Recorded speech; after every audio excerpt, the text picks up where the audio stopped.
Alright, let's start with the big question. Why does it feel like every superhero universe is collapsing under its own weight right now? Because this week alone, we've seen Marvel drop Wonder Man, Mahershala Ali walk away from Blade, and now DC's Booster Gold series is dead in the water at HBO.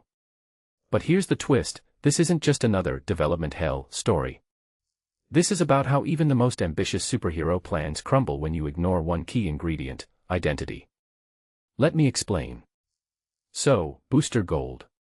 If you're not a DC diehard, you might be asking, who even is this guy?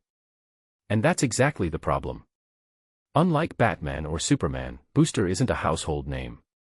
He's a time-traveling, fame-obsessed con artist who uses future tech to fake heroics. On paper, he's fascinating, a flawed, opportunistic counterpoint to the Justice League's nobility. But translating that to screen, that's a tightrope walk. You need a showrunner who gets the satire, the tragedy, the humor. David Jenkins, the guy behind Our Flag Means Death, tried, and now he's out. His cryptic Threads post: "My Booster Gold won't be moving forward." Can't improve on Mahershala's lovely statement, so he's tying his exit to Blades, but here's what he's not saying: this project was doomed the second DC decided to shoehorn Booster into their rigid gods and monsters phase. Let's unpack that. First off, why does DC keep betting on C-listers? I get it, rebooting with fresh faces makes sense. But Booster Gold was announced alongside Creature Commandos, Superman, Lanterns, a universe built on chaos.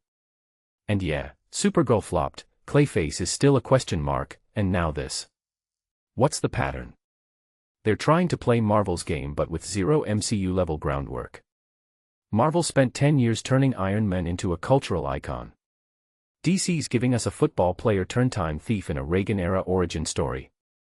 No context, no emotional buy-in. And let's be real, a satirical superhero show needs to be bold.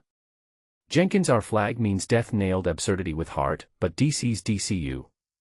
It's all mythic gravitas and brooding Lex Luthor cameos. Tone deaf much.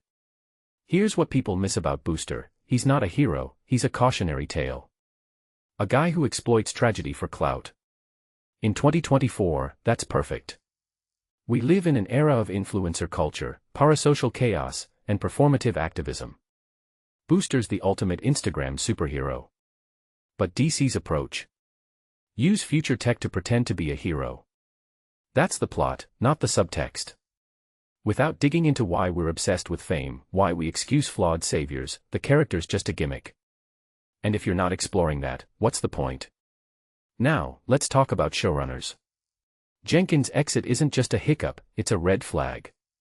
This is the second time this project lost its leader. James Gunn and Peter Safran, DC's new power duo, clearly don't have a handle on tone. They greenlit a Scooby-Doo meets Justice League universe but axed Birds of Prey sequel. Contrast that with Marvel's Kevin Feige, who's built a machine where even a werewolf by night special feels connected. Gunn's got the passion, sure, but passion without direction. That's just a fanfic. So where does this leave the DCU? In limbo. Their first animated series was Creature Commandos, a World War II zombie squad. Their next movie is Clayface, a monster movie about a Hollywood has-been. And now Booster's gone. What's the connective tissue? There isn't any. This gods and monsters phase.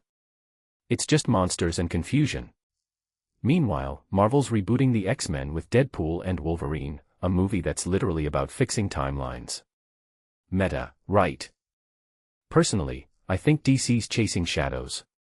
They're so desperate to be gritty and epic that they're ignoring what makes their characters resonate. Booster Gold could have been a mirror to our influencer age.